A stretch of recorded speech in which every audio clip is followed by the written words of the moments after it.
Valentin continue sa série dans Osée.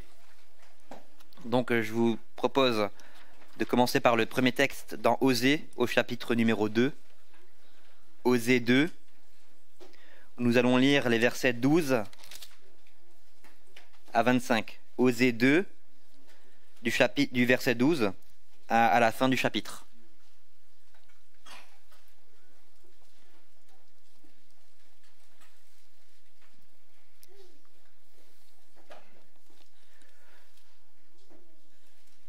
Osée 2, 12.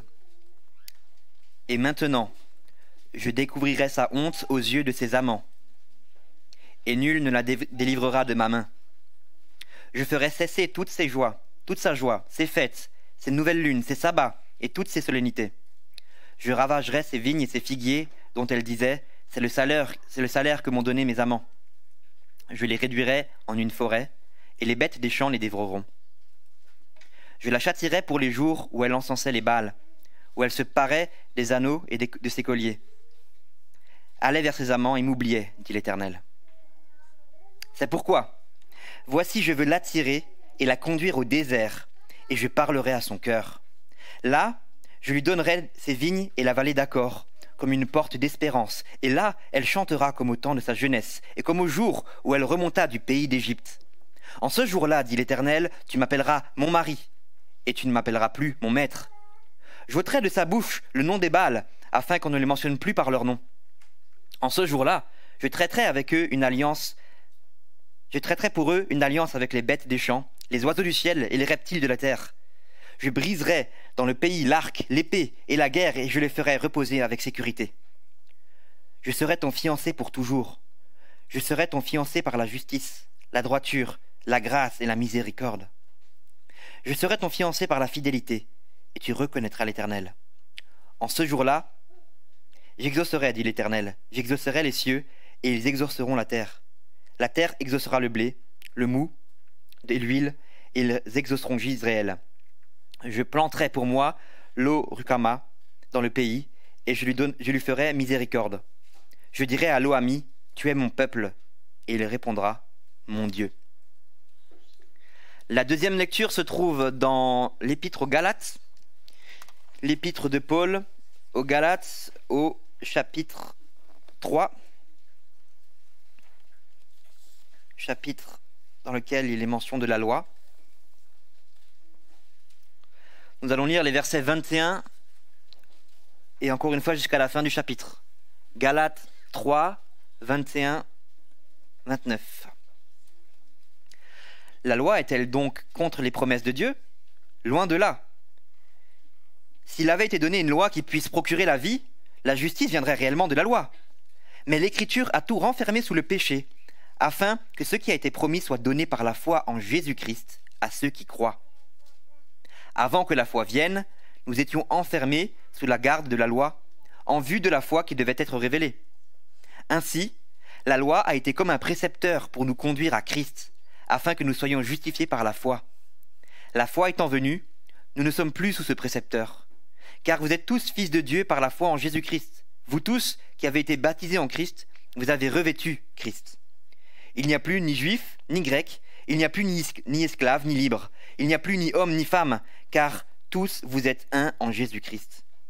Et si vous êtes à Christ, vous êtes donc la descendance d'Abraham, héritier selon la promesse. Et un dernier texte dans les évangiles. Nous allons dans l'évangile de Marc. Marc au chapitre 2. Marc 2, où nous lisons les versets 14 à 17.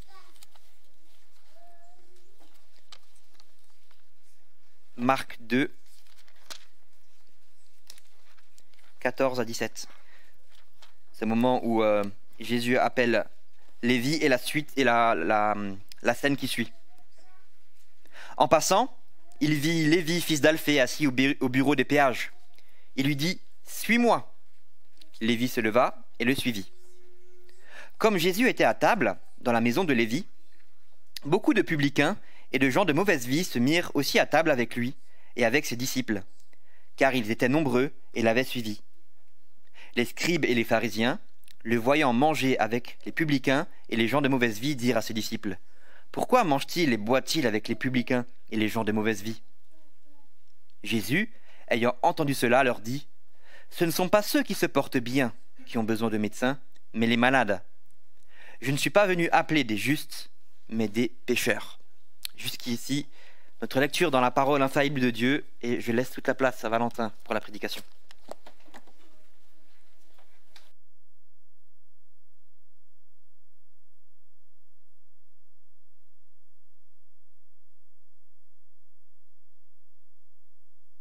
J'invite les enfants à rejoindre leur classe d'école du dimanche. Pendant que nous retrouvons notre texte en Osée, je vous invite à ouvrir à Osée chapitre 2.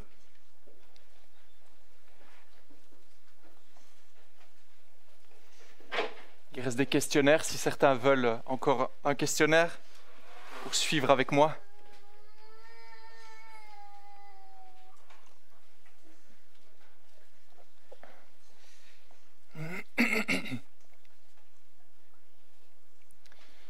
Je vous invite à la prière. Prions. Seigneur notre Dieu, alors que nous nous apprêtons à nous tourner vers toi pour comprendre ce texte, nous voulons te demander ton aide. Nous voulons te demander, Seigneur, que tu nous rendes attentifs, que tu puisses nous aider à saisir les vérités qui se trouvent dans ce passage en Osée. Seigneur, je veux te demander ton aide pour ce que je vais dire encore ce matin. Apprends-moi, Seigneur, à dépendre de toi. Apprends-nous à dépendre de toi en toutes circonstances et à nous laisser transformer, façonner par cette parole. Merci pour le privilège de pouvoir être réunis ce matin et de nous vraiment de profiter de ce temps pour encore en apprendre plus sur toi. Au nom de Jésus. Amen. Amen. Est-ce que vous appréciez les surprises ? Certains disent oui, d'autres diront peut-être ça dépend. Ça dépend. Ça dépend, en effet. Certains apprécient beaucoup les surprises et on peut penser à peut-être une fête d'anniversaire surprise. Super. On peut penser à un beau cadeau qu'on vous offre. Peut-être que vous ne vous serez jamais peut-être offert à vous-même. Je ne sais pas moi, une belle voiture, un beau cadeau, un beau jouet, je ne sais pas. Je vous laisse imaginer pour vous-même. Alors que d'autres diraient ça dépend parce qu'il n'y a pas que de bonnes nouvelles dans la vie, n'est-ce pas ? Il y a aussi de mauvaises nouvelles. Une contravention, peut-être le toit de votre maison qui fuit, peut-être une maladie soudaine. Il n'y a pas que de bonnes surprises. Mais notez que dans l'un ou l'autre de ces cas, une surprise, un événement auquel on n'est pas préparé, produit un effet plus important, nous impacte plus profondément dans nos vies. On n'est pas préparé. Et du coup, soit ça produit une grande joie, soit ça peut produire un grand malheur, une grande tristesse. Alors pourquoi je dis tout ça ? Lors de notre dernière rencontre, la semaine passée, on avait vu le début de ce chapitre 2, et ici c'est la suite. Pour terminer, on pourrait dire tout le message de ce chapitre 2. Et nous avions vu que le peuple d'Israël avait une mauvaise attitude. Une mauvaise attitude par rapport à Dieu. Et peut-être pour certains d'entre nous, la semaine dernière, c'était une surprise, mais plutôt une mauvaise surprise, de voir en fait comment Dieu réagit face à l'infidélité de son peuple. Vous vous rappelez le contexte de ce livre? Le peuple d'Israël a été idolâtre, il a bafoué l'alliance avec son Dieu, ce qui a conduit à de graves conséquences. On l'a déjà vu à plusieurs reprises, avec 3 présages, les 3 enfants de Gomère, qui sont des présages terribles. La semaine dernière, on a vu également la manière dont Dieu va juger toute génération qui a été rebelle à Dieu. On avait vu ça au verset 5 du chapitre 2. Et certains d'entre nous ont peut-être été surpris de voir que ce jugement, en fait, s'étend à plus loin en fait, que le peuple d'Israël. Mais on a vu qu'en fait, on était tous de la même nature que ce peuple. Et que nous méritions tous, en tant qu'êtres humains, d'être jugés par Dieu, parce que nous sommes tous rebelles à Dieu. Donc nous avons affaire à un jugement qui nous concerne tous. Surprenant. Mais rappelez-vous également, la semaine dernière, pour ceux qui étaient présents, on avait vu que de manière surprenante, Dieu utilisait son jugement pour nous amener dans une direction, pour ramener le peuple de Dieu à lui. Mais pour qu'il revienne entièrement, il faudrait que Dieu surprenne son peuple d'une manière encore plus grande. C'est le titre de ma prédication ce matin, la surprise transformatrice de la grâce de Dieu, la surprise transformatrice de la grâce de Dieu. Donc aujourd'hui, on va se focaliser principalement sur les versets 16 à 25 de ce chapitre 2. Et comme vous l'avez déjà vu à la simple lecture de ce passage, nous découvrons que Dieu est un Dieu plein de surprises. Je ne sais pas si vous avez été attentifs, il y a quelque chose de surprenant dans ce passage. Car après avoir vu les actes odieux de Gomère envers Osée, après avoir vu les actes odieux de ce peuple qui a rejeté d'une manière incroyable le Dieu éternel, eh bien on se demande, mais comment est-ce que Dieu peut dire de telles choses à propos de ce peuple? On repense à son attitude, cette femme adultère, cette femme qui a méprisé l'alliance de mariage avec Osée, une femme méchante, une femme égoïste, une femme qui ne pense qu'à elle-même au détriment de tous les autres. Et quand on pense à elle, eh bien, dans notre tête, on a sans doute déjà tous prononcé notre conclusion à propos d'elle, notre jugement à propos d'elle. Voici une femme qui mérite simplement d'être punie, d'être abandonnée, rejetée. Ce serait logique. Mais ici, vous voyez que Dieu dit non. Il nous dit, elle est si méchante, si mauvaise, qu'en fait, elle est parfaitement qualifiée pour bénéficier de ma grâce. Surprenant, n'est-ce pas? Ce matin, Osée nous présente ce qu'est la grâce dans ce passage. Il nous montre qu'elle est premièrement gratuite, non méritée et toujours surprenante. Il n'y a pas de raison pour la grâce. Même si on essaye d'en trouver une, il n'y a pas de raison pour la grâce. Et je vous invite à vous laisser encore une fois ce matin surprendre par la grâce de Dieu en 6 points, 6 surprises que nous retrouvons dans ce texte ce matin. Première surprise, voyez le langage surprenant du Tout-Puissant à l'égard de ce peuple infidèle. Et je lis les versets 15 et 16 si vous voulez suivre avec moi. Je la châtierai pour les jours où elle encensait les Baals, où elle se parait de ses anneaux et de ses colliers, allait après ses amants et m'oubliait, dit l'Éternel. C'est pourquoi, voici, je veux l'attirer, la conduire au désert, et je parlerai à son cœur. Voyez-vous pas quelque chose de surprenant dans ce passage? Le langage que nous retrouvons ici ne semble pas vraiment approprié, n'est-ce pas? Juste avant, Dieu passe son temps à décrire que le peuple est mauvais, mérite un châtiment, qu'il va d'une certaine manière recevoir. Et ici, à partir de ce verset 16, le langage du Dieu éternel change. Nous retrouvons ici un langage d'amour, un langage en fait romantique, comme un jeune homme qui fait la cour à une jeune femme. C'est vraiment ici l'accent. L'accent va dans ce sens plutôt. Dieu veut séduire son peuple. Comment va-t-il faire? Comment va-t-il faire? Le texte nous dit ici, je vais la conduire au désert. Et là, vous étiez là la dernière fois et vous vous rappelez, mais oui, je me rappelle, si le peuple se trouve dans le désert au verset 5, c'est pour y être puni. C'est parce que Dieu veut l'enfoncer dans son péché, dans le jugement. Mais ici, cette allusion rappelle une autre histoire. Ce qui est mis en avant ici par cette parole, je vais la conduire au désert et parler à son cœur, n'est pas la punition que le peuple va recevoir, mais une grande bénédiction. Et ça fait en fait le lien avec l'histoire bien connue de la libération du peuple d'Israël d'Égypte. Exode chapitre 13, verset 18, dans lequel le peuple devait entièrement faire confiance à Dieu lorsqu'il a été libéré pour la nourriture, pour l'eau, pour la protection face aux ennemis. Et par cette histoire, Dieu veut que son peuple retrouve confiance en lui, de la même manière que ça a été le cas en Exode 13. Cette référence est également lourde de sens. Pour ceux qui connaissent un petit peu l'histoire d'Égypte, la libération du peuple en Égypte, on se rappelle que Dieu n'a pas fait ça d'un claquement de doigts, mais a pris le temps, n'est-ce pas? Il y a eu 10 plaies avant de libérer son peuple.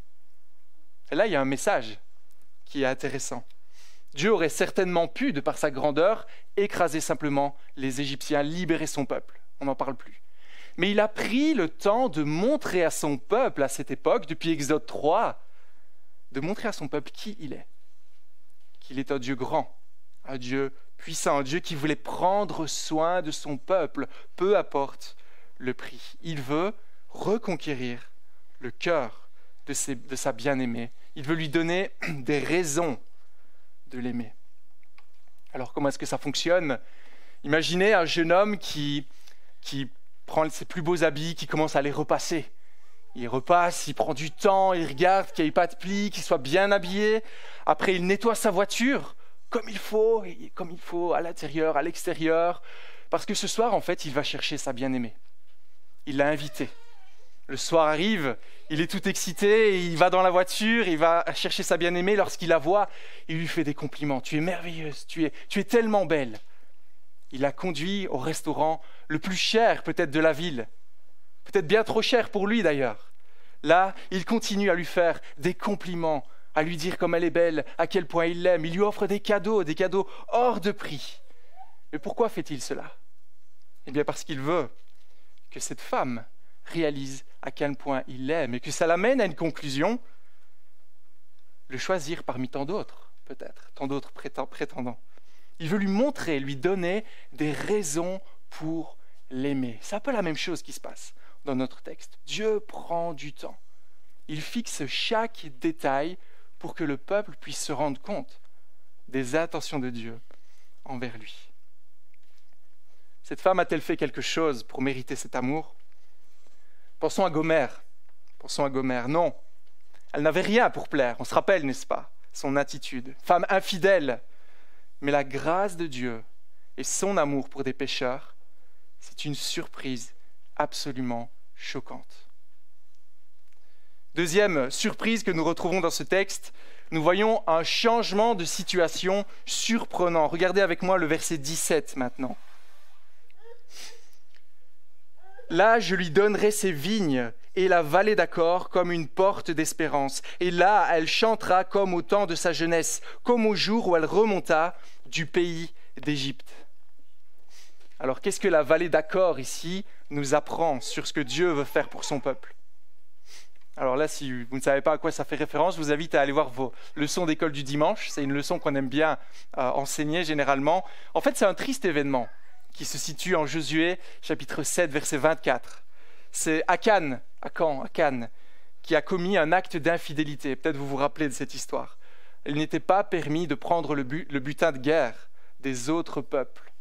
Et Akan, lui, il a pris cela et il l'a caché dans sa tente. Il a convoité et pris un butin qui lui était interdit de prendre. Il a été infidèle à Dieu. Il a vu des choses qui attiraient son regard, une sécurité qui se trouvait ailleurs qu'en Dieu. Et il s'est servi. Et à partir de ce moment-là, la colère de Dieu est venue sur ce peuple. Premièrement, le peuple n'arrivait plus à avoir aucune victoire.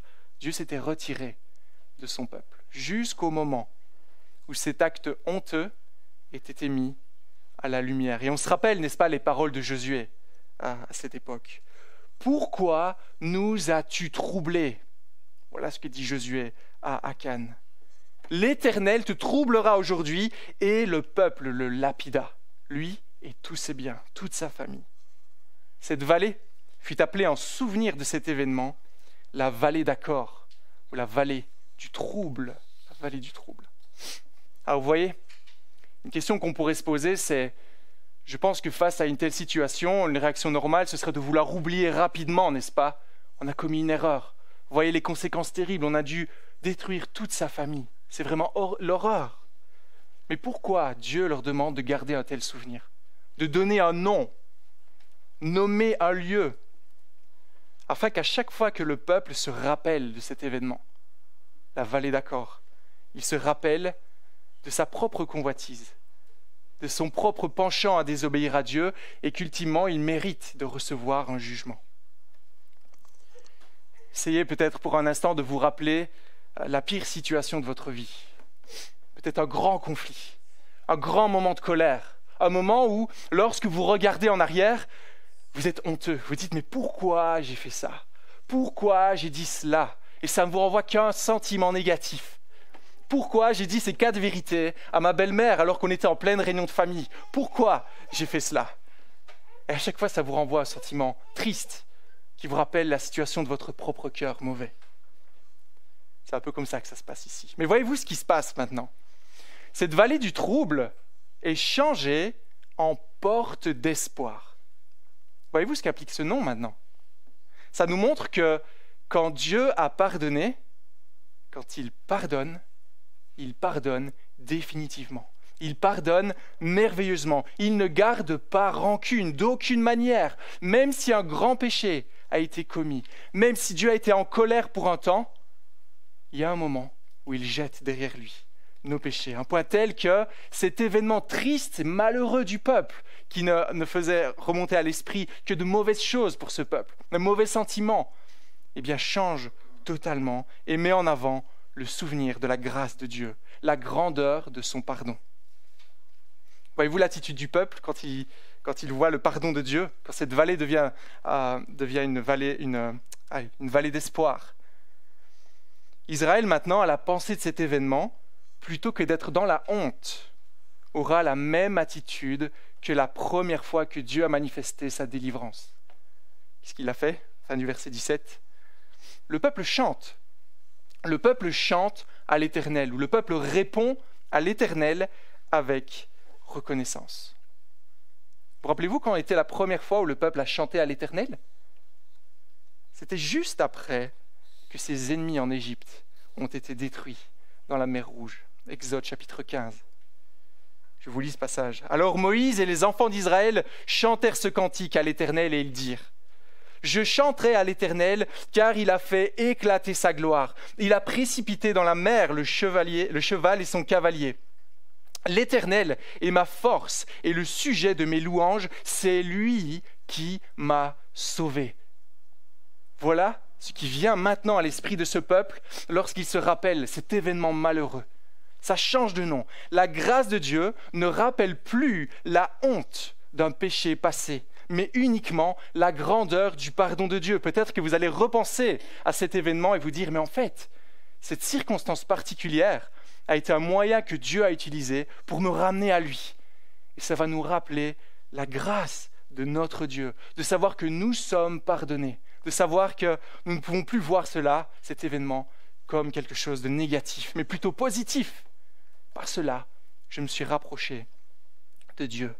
Car quand Dieu pardonne, il pardonne définitivement, il pardonne tous nos méfaits et nous donne l'espérance.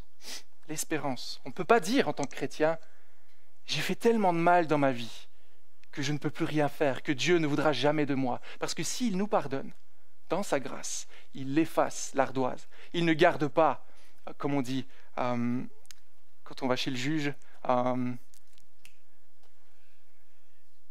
casier judiciaire, merci. Il ne garde pas comme un casier judiciaire en disant, mais non, attends, tu vois cela, tu m'avais fait ça il y a telle année, tu m'avais fait ça il y a 20 ans. Donc quand Dieu pardonne, il pardonne définitivement. Troisième surprise dans ce texte, ils oublieront le nom des autres dieux. Vous voyez le verset 18 et 19. En ce jour-là, dit l'Éternel, tu m'appelleras mon mari. Tu ne m'appelleras plus mon maître. J'ôterai de sa bouche le nom des Baals, afin qu'on ne les mentionne plus par leur nom. Qu'est-ce qui est surprenant ici? Nous avions vu précédemment que le peuple avait cette habitude naturelle de courir vers les faux dieux. Il était habitué à son péché. C'était sa manière de vivre. Il allait vers ces faux dieux pour se prostituer à eux, pécher délibérément contre l'Éternel. Ils étaient fascinés par ces dieux, parce qu'ils pouvaient leur apporter en apparence. Ils étaient attachés à eux, ça faisait partie de leur culture à cette époque. Ils ne pouvaient pas s'en défaire. Ça faisait partie d'eux-mêmes. Mais maintenant, ça change radicalement. Et il existe en fait dans ce verset, on ne le voit pas clairement dans les versions françaises, mais un jeu de mots ici, pour parler de l'Éternel et des faux dieux. En fait, le jeu de mots, c'est un peu comme de dire Dieu et les autres dieux. Mais c'est le même mot, n'est-ce pas? Alors ce qu'on fait pour marquer une différence, c'est qu'on met un D majuscule, D minuscule. Et ici, il y a un peu le même problème dans la langue hébraïque. Parce qu'on peut appeler l'Éternel d'une certaine manière. Vous savez comment? Baal. Baal en hébreu. Baal, ça nous fait penser à rien. C'était le nom qu'on donnait à ces faux dieux. Et donc, pour éviter ici tout mélange, pour éviter ici, selon le contexte, de pouvoir confondre certains attributs de Dieu avec ceux des autres faux dieux, Osée marque une distinction nette. Ce qu'il fait, il dit, on n'appellera plus l'Éternel Yahweh Baal, mais Ish. Ish, désolé, c'est un peu une leçon d'hébreu là, mais Ish qui veut vouloir dire homme, mon mari, et plus mon maître, mon seigneur ou époux. Il y a un changement de langage ici. L'Éternel ne sera plus appelé Seigneur, mais mon mari, mon époux. L'Éternel sera clairement distingué des autres. On ne le confondra plus avec les autres dieux qui n'en sont pas. Et notez ici, il s'agit bien plus que du concept de vérité taboue, de dire on connaît tous cette vérité mais on ne le dit pas. On sait qu'on ne peut pas dire parce que c'est grave. Non, ici, c'est bien plus que cela. Il s'agit de l'oubli total et définitif de ces faux dieux. Ce qu'Osée veut nous dire ici, c'est qu'il y aura un jour où tout ce qui s'affiche être comme Dieu, jouer son rôle dans nos cœurs, comme ça jouait le rôle dans le cœur des Israélites, disparaîtra de notre langage, disparaîtra même de nos pensées. Voyez-vous quelle période Osée est en train de décrire ici?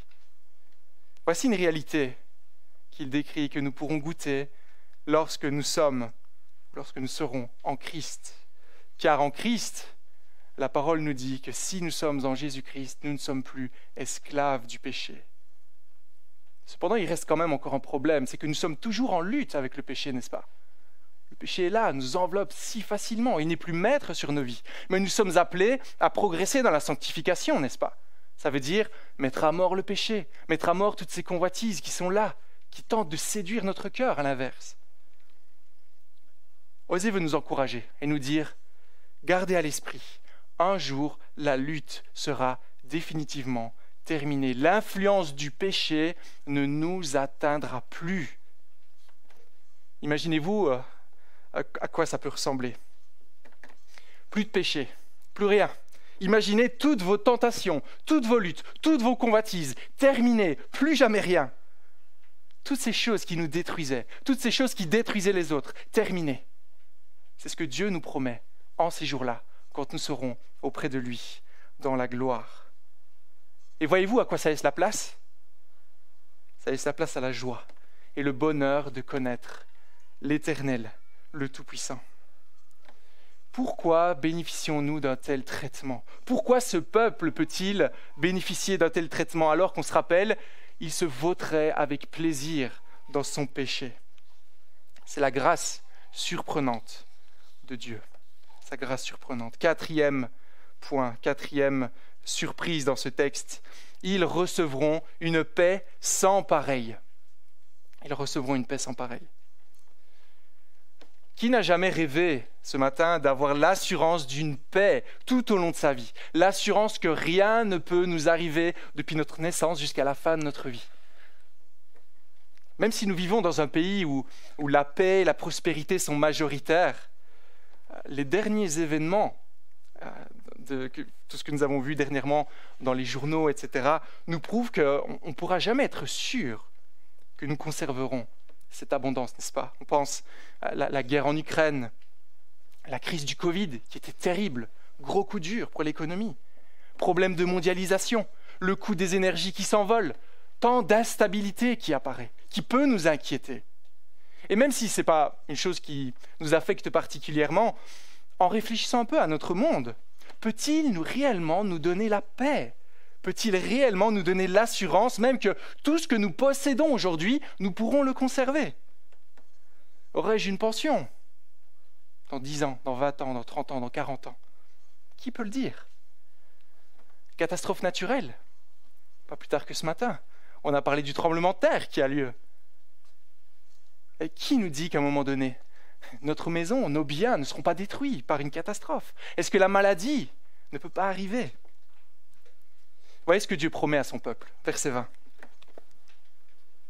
En ce jour-là, Je traiterai pour eux une alliance avec les bêtes des champs, les oiseaux du ciel, les reptiles de la terre. Je briserai dans le pays l'arc, l'épée et la guerre. Je les ferai reposer avec sécurité. Dans sa grâce, Dieu veut offrir à son peuple, à ceux qui lui appartiennent, une paix sans pareille.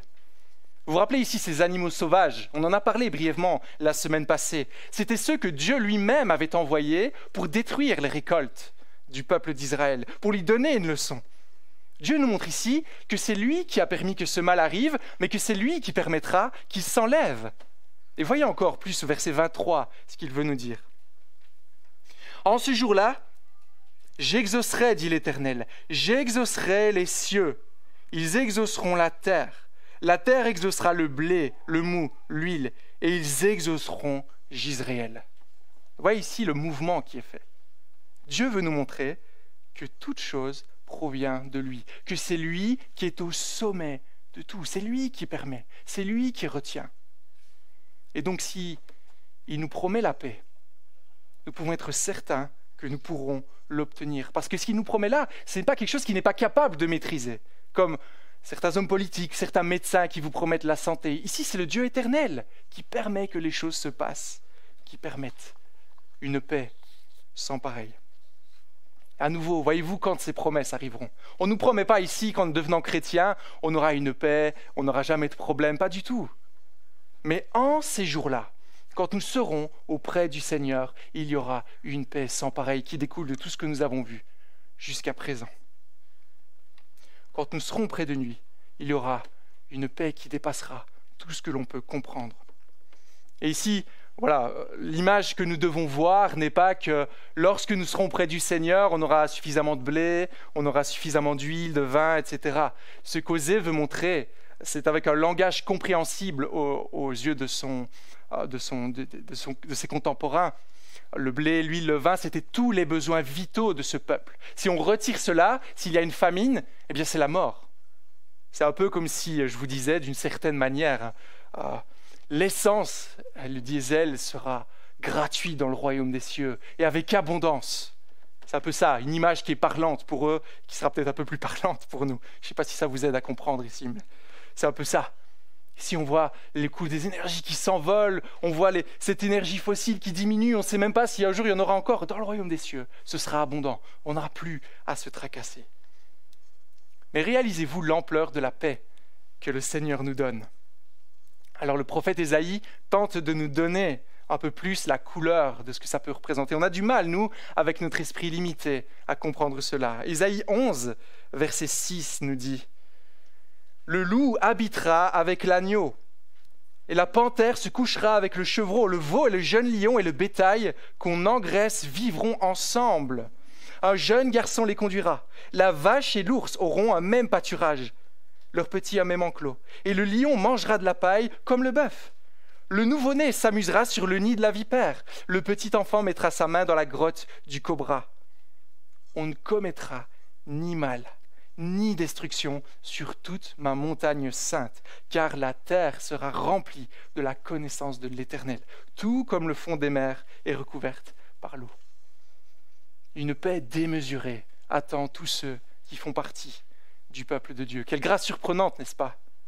Quelle bénédiction démesurée pour un peuple infidèle, trouvez-vous pas? Cinquième point de surprise dans ce texte, il fait une alliance nouvelle avec son peuple. On se rappelle, à l'époque d'Osée, Dieu a fait une alliance avec son peuple. Mais le peuple, par son infidélité, a rendu cette alliance caduque. Ils lui ont désobéi. Ils n'ont pas respecté le contrat. Vous voyez ce qui se passe maintenant de surprenant, versets 21 et 22. « Je serai ton fiancé », ou une version plus littérale dira « je te fiancerai pour toujours. Je te fiancerai par la justice, la droiture, la grâce, la miséricorde. Je te fiancerai par la fidélité, et tu connaîtras l'Éternel. » Dieu propose à son peuple de faire une nouvelle fois alliance avec lui. Dans sa première alliance, l'ancienne alliance, Dieu avait dit au peuple que pour s'approcher du roi, il fallait respecter sa loi. Respectez mes commandements et vous pourrez être des enfants de l'Éternel. Mais si vous ne respectez pas ma loi, soyez loin de moi. Il dit, vous serez saints car je suis saint. Ce qui est profane ne peut s'approcher de ce qui est sacré. Ce qui est impur ne peut s'approcher de ce qui est pur. Donc voici la liste pour pouvoir vous purifier. Voici la liste de mes commandements pour pouvoir vous sanctifier et vous approcher de moi. Mais nous savons tous, n'est-ce pas, que le peuple a failli à cela. Que va faire Dieu alors dans cette nouvelle alliance? Va-t-il diminuer ses exigences? Va-t-il réduire ses exigences à une valeur acceptable que le peuple pourra remplir? Ou est-ce qu'à travers les prochaines générations, les personnes deviendront meilleures? L'histoire nous dit le contraire, n'est-ce pas, jusqu'à aujourd'hui. L'être humain ne veut pas de Dieu. Nous sommes tous pécheurs. Nous rejetons tous son autorité sur nos vies. Et sachez que Dieu n'a pas diminué ses exigences. Il nous dit ici, si tu veux être l'épouse du roi, tu dois être de sang royal. Il n'y a pas d'autre possibilité. Si tu veux être l'épouse de l'Éternel, il te faudra la justice, l'équité, la fidélité, la compassion, la probité. Toutes des caractéristiques propres au roi, propres à Dieu. Et là, je ne sais pas vous, mais on a envie de dire, mais quoi, qu'est-ce que c'est que ça? Ne vois-tu pas à qui tu as affaire? Le peuple d'Israël était tout sauf fidèle, n'avait aucune probité, avait des jugements qui étaient totalement disparates, qui n'avaient aucun sens. Il te défiait totalement, il mélangeait tout. Comment Dieu va-t-il faire cela? Eh bien, la différence ici, qui sera surprenante et bluffante, c'est que Dieu donnera ses caractéristiques comme un cadeau de fiançailles à son peuple. C'est ce que la fin du verset 21 et suivant nous dit. C'est par la justice, par la probité, par la fidélité que je te fiancerai. Voyez, une telle liste ne révèle que des attributs de Dieu seul. Personne ne peut prétendre d'une manière ou d'une autre s'approcher de cette excellence. Mais Dieu, par sa nouvelle alliance, revêt son épouse de tout ce qui est nécessaire pour qu'elle soit l'épouse de Dieu, qu'elle soit pleinement qualifiée pour s'approcher de son époux sans honte ni gêne, sans se dire « mais en fait il me manque peut-être ci ou ça ». Non, parfaitement qualifiée. Plus encore, Dieu montre qu'elle aura un caractère indissoluble. Rien ne pourra rompre cette alliance, comme c'était le cas avant. Et c'est ce que le prophète Jérémie nous dit au chapitre 31, verset 31. Je vous lis simplement ce passage. « Voici que les jours viennent, déclare l'Éternel, où je conclurai avec la communauté d'Israël et la communauté de Juda une alliance nouvelle. Elle ne sera pas comme l'alliance que j'ai conclue avec leurs ancêtres, le jour où je les ai pris par la main pour les faire sortir d'Égypte. Eux, ils ont violé mon alliance, alors que moi, j'étais leur maître, Baal, déclare l'Éternel. Mais voici l'alliance que je ferai avec la communauté d'Israël après ces jours, déclare l'Éternel. Je mettrai ma loi à l'intérieur d'eux, je l'écrirai dans leur cœur, je serai leur Dieu, ils seront mon peuple. Personne n'enseignera plus à son prochain ni son frère en disant « Vous devez connaître l'Éternel », ce qui faisait défaut au peuple, car tous me connaîtront. Un peu plus loin, chapitre 32, il dit « Je conclurai avec eux une alliance éternelle, d'après laquelle je ne renoncerai plus à eux. Je leur ferai du bien.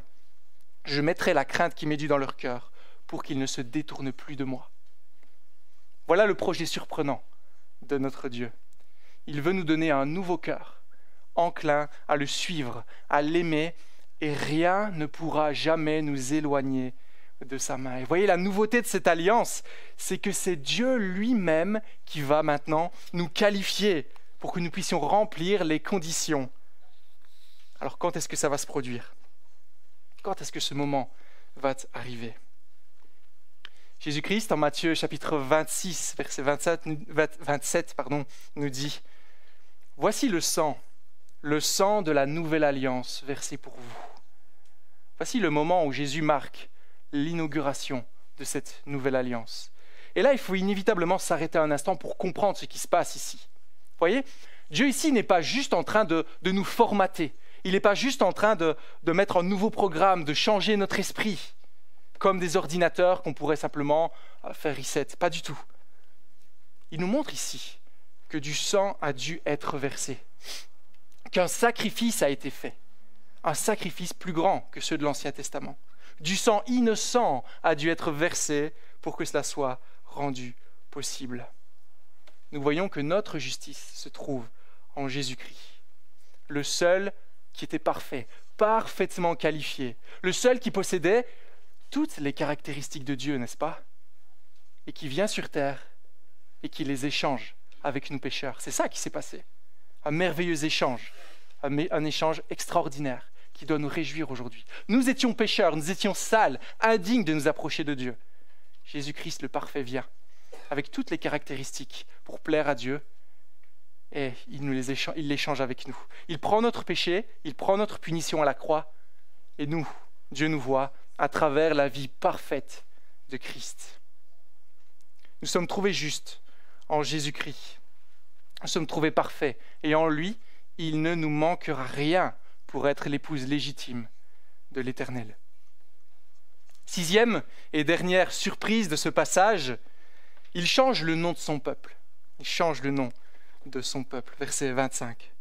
« Je planterai pour moi le Roushama dans le pays.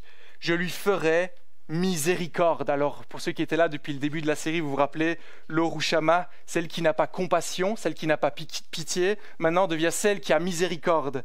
Je dirai à Lo-Ami, qui voulait dire « pas mon peuple, tu es mon peuple ». Et il répondra « mon Dieu, mon Dieu ».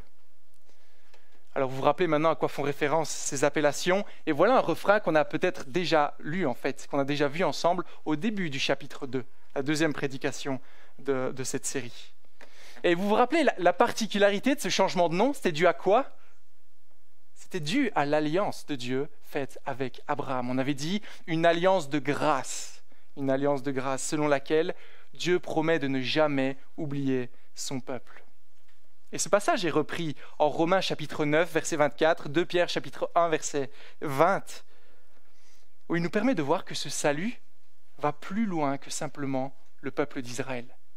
Ici, on ne parle pas uniquement de bénédictions qui sont pour le peuple d'Israël en tant que nation, mais qui s'étend à toutes les nations de la terre. Et ça, c'est une bénédiction vraiment surprenante, voyez ? Et Dieu n'est certainement pas en train d'indiquer des bénédictions matérielles, mais vu la profondeur de ce texte, l'aspect futur, il nous révèle ici des bénédictions incroyables qui sont pour tous ceux qui seront comme Abraham, qui auront la foi d'Abraham. Comment devenir participant de ces promesses? Comment bénéficier de la grâce surprenante de Dieu? Le seul moyen par lequel nous pouvons être sauvés est par le moyen qui se trouve en Christ. C'est lui, en Éphésiens 3, qui dit que des deux, il n'en a formé qu'un. Que nous soyons juifs, que nous soyons non-juifs ou païens, la démarche reste la même. C'est ce qu'il veut nous dire ici par ces changements de nom à travers l'Écriture. La démarche reste la même. Nous devons aller à lui avec la foi d'Abraham, qui est le père non pas des Juifs, mais le père de tous les croyants. Mais Dieu utilise son jugement ici pour nous conduire à voir que nous avons besoin de sa grâce, que le seul espoir que nous ayons se trouve en Christ. Ça, c'est la première étape. C'est la logique qui doit nous conduire à Dieu. Je vous invite à revenir avec moi en Galates chapitre 3. On l'a lu, mais on va le relire. Galates chapitre 3 au verset 24. Parce que ce passage résume bien l'idée ici. Bon, gardez peut-être un doigt en Osée, j'aurais dû vous prévenir peut-être plus tôt.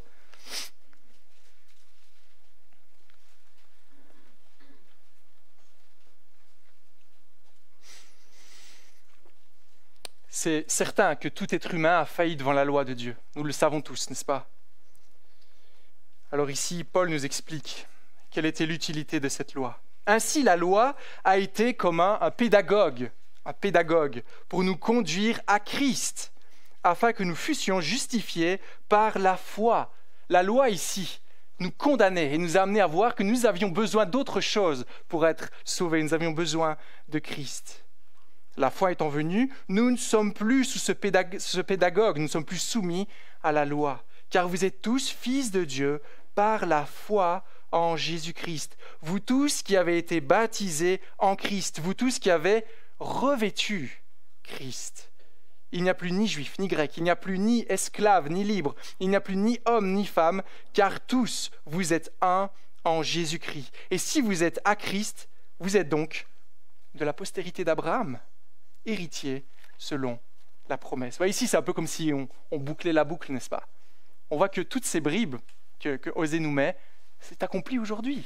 Ceux qui ont la foi d'Abraham, ceux qui placent leur espérance en Christ, pas uniquement le peuple d'Israël, mais tous ceux à travers le monde, à travers tous les temps, qui placeront leur foi en Jésus-Christ. Cette vie éternelle dont nous venons de décrire l'espérance, la paix, la plénitude, n'est possible qu'en Jésus-Christ. Et en voyant tous les bienfaits de cette grâce ce matin, ne voudrions-nous pas en profiter? Ne voudrions-nous pas en profiter? Souvent, les jeunes gens passent beaucoup de temps à chercher un mari ou une femme idéale. On a peut-être des critères de sélection, je ne sais pas comment ça s'est passé pour vous. On se dit, moi j'imagine ma femme comme ça, elle devrait avoir cela, elle devrait être jolie, ou peut-être avoir quelqu'un qui aura de l'attention, qui saura parler, peut-être, je ne sais pas, je vous laisse compléter. Quand nous pensons avoir trouvé la perle rare, que faisons-nous? Eh bien, on veut l'épouser, n'est-ce pas? Voilà, celle qui est pour moi. Ici, l'Écriture nous montre l'époux parfait, celui dont nous avons besoin pour l'éternité, pour la chose la plus importante dans cette vie et pour notre éternité. N'allons-nous pas courir à lui? N'allons-nous pas courir à lui? Vous voyez, la fin de ce passage, la fin du verset 25 ici, est comme un échange de vœux lors d'un mariage. Tu es mon peuple, mon Dieu. On échange des vœux. Maintenant, tu es à moi et tu es mon Dieu. Mais ce que nous devons savoir, c'est qu'à moins d'être séduits, premièrement par Dieu, à moins d'être touchés par sa grâce, comme ce texte nous le montre, nous ne désirerons jamais prononcer ces vœux de mariage. Jamais. Voyez-vous comment Dieu rend cela possible? Il nous montre que c'est lui l'auteur de cela. Au verset 24, fin du verset 24 et 25. Ils exauceront Jisraël.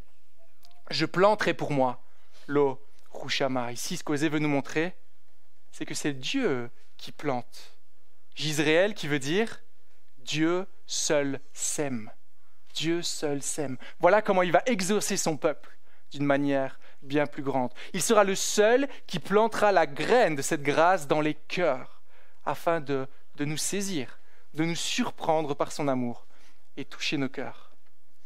Voilà le seul moyen pour que nous puissions échanger avec Dieu comme un vœu de mariage. Tu es mon peuple, tu es mon Dieu. Êtes-vous surpris par la grâce de Dieu ce matin? Êtes-vous surpris par la grâce de Dieu? Vous devriez. Si vous ne l'êtes pas, il faudra peut-être vous poser la question, me suis-je reconnu tout au long de ces semaines dans la vie de Gomer? Ouais, cette femme infidèle, mauvaise. Me suis-je reconnu en elle? Avez-vous eu l'impression parfois qu'on parlait de vous avec votre relation avec Dieu? La fidélité, pensée plutôt égoïste, centrée sur soi-même. On ne pense pas aux conséquences. Avez-vous pris connaissance de la mauvaise nouvelle nous concernant? Voilà le seul moyen d'être saisi par la bonne, comme on l'a vu. C'est la loi qui nous condamne et qui nous amène à voir que nous sommes perdus et que nous avons besoin de Jésus-Christ. Dans d'autres cas, vous ne pourrez pas pleinement savourer la grâce de Dieu. Voyez, si vous êtes en train de mourir, qu'il n'y a plus aucun espoir, et que de manière surprenante et inattendue, un remède hyper efficace vient sur le marché et vous sauve, ce sera une bonne surprise, n'est-ce pas? Ça produira des effets, ce sera la joie, on sera reconnaissant. La grâce de Dieu agit de même. Vous serez inévitablement surpris de voir le plan de Dieu, sa miséricorde, sa grâce. Elle vous séduira, pas seulement une fois, mais jour après jour. Vous voyez comme ce texte est profond ici, tellement court, mais tellement profond. Nous devons juste être totalement dépassés par la grâce de Dieu ce matin. Imaginez, même si on ne comprend pas tout, que ça nous dépasse totalement. Mais si ça vous laisse indifférent, ce matin, peut-être comme on l'a lu en Marc chapitre 2, eh bien vous ne vous reconnaissez pas comme malade. Vous ne reconnaissez pas que vous avez besoin de cette grâce dans votre vie. Vous ne reconnaissez pas que vous avez besoin du médecin. Peut-être vous vous comparez, peut-être vous pensez avoir une propre justice, mais alors Jésus-Christ ne peut rien pour nous. Ou alors vous devez simplement vous rappeler cette grâce, ce qu'elle englobe dans son entièreté. vous repentir peut-être, d'avoir minimisé l'amour de Dieu. Je le fais régulièrement.